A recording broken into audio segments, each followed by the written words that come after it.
Welcome to Confessions of an SEO. This is Carolyn Holzman. Here's where I share my experiences in SEO as an SEO, spanning the past 13 years or so, and also as an SEO tester. I will share some of my tests, some of the things I'm testing, some of the research data, things like that, and of course, my opinions. The views expressed here are my own. They do not necessarily reflect corporate Google's. So I don't think that they are driven to have yours or my business's best interest at heart. And so that's why I do not regurgitate Google announcements as, chapter and verse without looking at what's going on. I watch their feet. So if you're an independent or an agency SEO, I get you. If you're a business owner or a stakeholder who really doesn't understand SEO, well, you'll never guess. I was in a previous life, I was also a local business owner, not in SEO related, but for decades. And so I thought a lot about how to get more customers in a world that was changing from the yellow pages into the internet. So let's get started. Welcome to season 2, episode 31. All right, take a deep breath. This is week 8 of the summer editions of Confessions of an SEO. I am still coming to you from the Green Mountains of Vermont, certainly for as long as I can. So let me say that this week has been good, and yet also a week that makes doing affiliate SEO look good. Last year, I was fantasizing over the kind of agency I could feel good about owning. A more balanced power dynamic, if you will, something at least that is not like normal relationships are currently. And, clients who knew what they were buying and not crazy people clients, reasonable people. If anybody got stroppy or objected to paying for what they were getting, then I could, without anger or upset, simply say, okay, we're complete. And remember, when you walk out that door, my SEO stays with me. Have a nice day. I must confess that sounds refreshing. Like I picture a tall glass of lemonade that is just the perfect balance between sweet and tart. Okay. This week, I have been obsessing on the fact that we as SEOs obsess over everything. And at the same time, dealing with our clients or executives that perhaps also obsess over these same things. But it seems like they deal with it by accusing SEOs of not knowing what they're doing. And that's the clean version. I'm back to the farmer and the cowboys. Musical theater folks will catch that. One of the nuts that I've been trying to crack with this podcast is how can SEOs work better with clients? And how can clients or the business owners, that's what I mean, or executives, how can they work better with their SEO team? These days, I'll be honest with you, it's a lot of nuts. So what do I mean about obsessing? Well, like how we look daily at traffic levels, core web vitals, rankings, all that stuff. And I know we need to, except for the core web vitals. But it's, really, it's where I understand, it's where all of our revenue comes from. But have you ever known anybody that weighs themselves every day and they're in a good mood when at least they feel good about the number, and on days where they don't feel good about the number, they're on salad and water because they gained a pound? Well, how does this relate to SEO?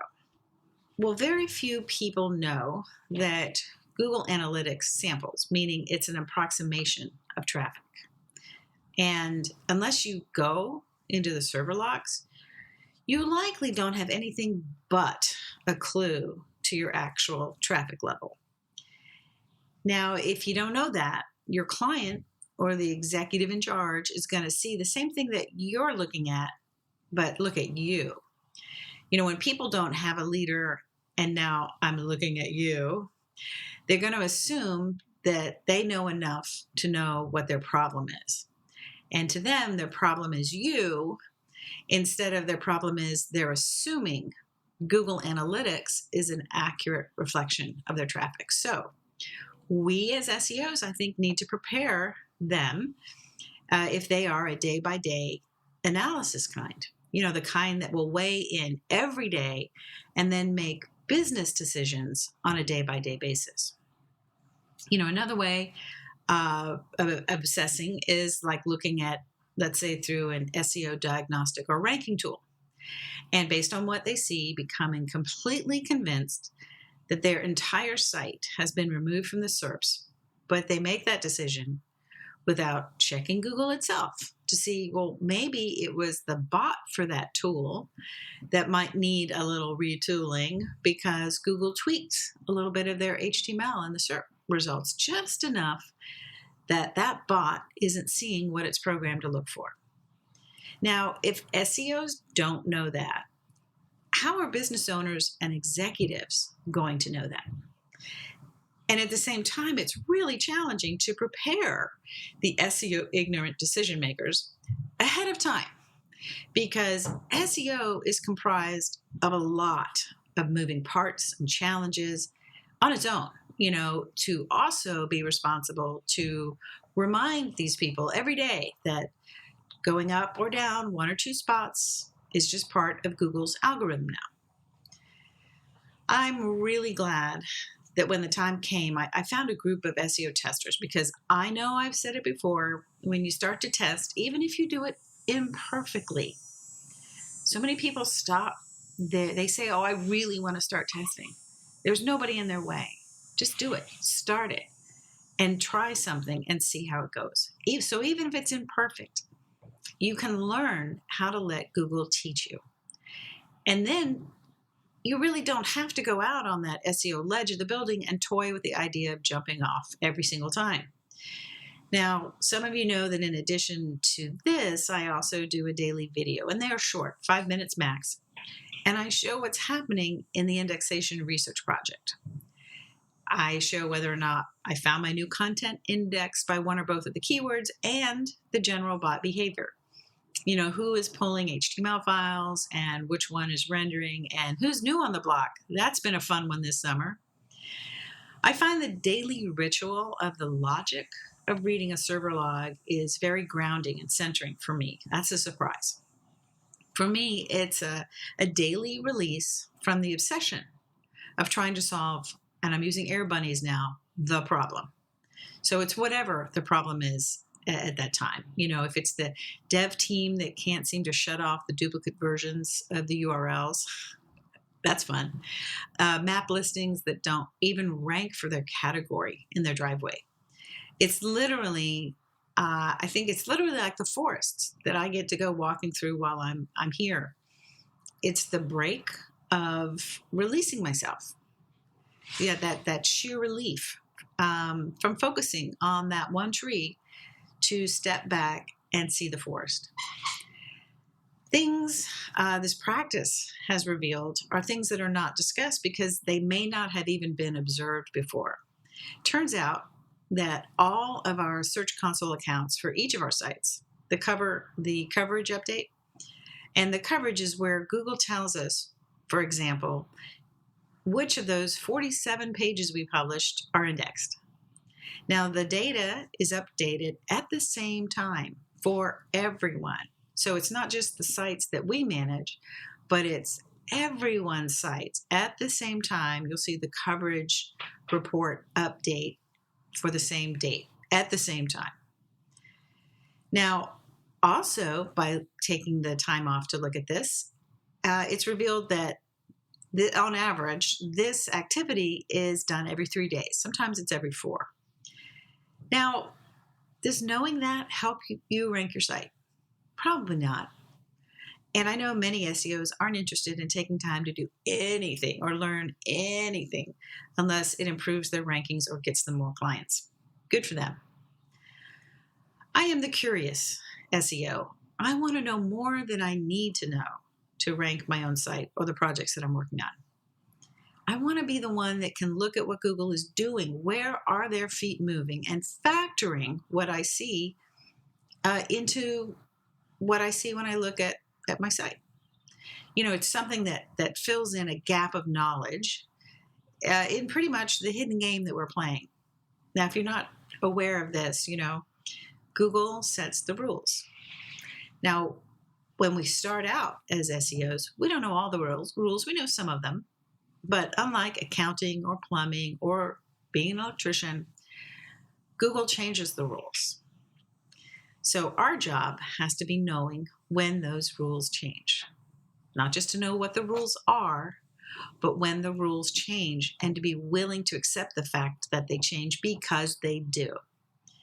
So in order to know when things change, we have to watch their feet. Now, I can't freak out and be calm at the same time.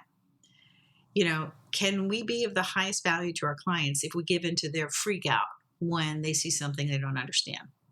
Now, I understand why we do it. Lord knows I've done it. But I think the difference between someone doing SEO and a professional SEO is, in my opinion, that the professional SEO takes Google as a business and a search engine and the page into account. So when I'm looking at something that's behaving differently than I should, I'm not just pointing the finger at me. Now, I believe we need to develop beyond our two-dimensional interpretation. I'm talking about we're doing it wrong and we might as well jump off this cliff. And the other one, which is, this is a Google algorithm update and I must be doing it wrong. So I think we need to do this not just for our sanity, but for our clients and customers. And clients and customers, you're not off the hook on this. If you think all your problems come from your SEO team, you just might want to adjust your viewpoint. As the saying goes, pour a little tea out of your full teacup. Your title or your paycheck doesn't mean that you know or understand SEO. You cannot reasonably hold your SEO accountable for the things that are out of their control, nor does that give you the right to abuse them. Now, I know this podcast is just a tiny pebble dropped into a sea when it comes to SEO. But I am a belligerent optimist. So I'll keep coming at you like this. Well, that's going to do it for today. Thank you for being a listener. Thank you to the sponsors of Confessions, because they help support this work, not just for themselves, but for others. So if you would like to support this podcast and SEO research, there's going to be a link in the description, and the short link, I use the bit.ly links. It's bit.ly/confessions sponsor, 2 S's in the middle. And that'll take you over to Anchor FM, where you can sign up on various levels. So subscribe to Confessions whenever you can. It's on Audible, Spotify, Amazon Alexa. If you haven't settled for one source, or you don't often listen to podcasts, just Google Confessions of an SEO. You can't miss it. So let's go out there and make more business and success together as we strive to understand each other and Google better. We're all after the same thing. It's been my pleasure to be your host. Thank you for your time, and I'll see you in the SERPs.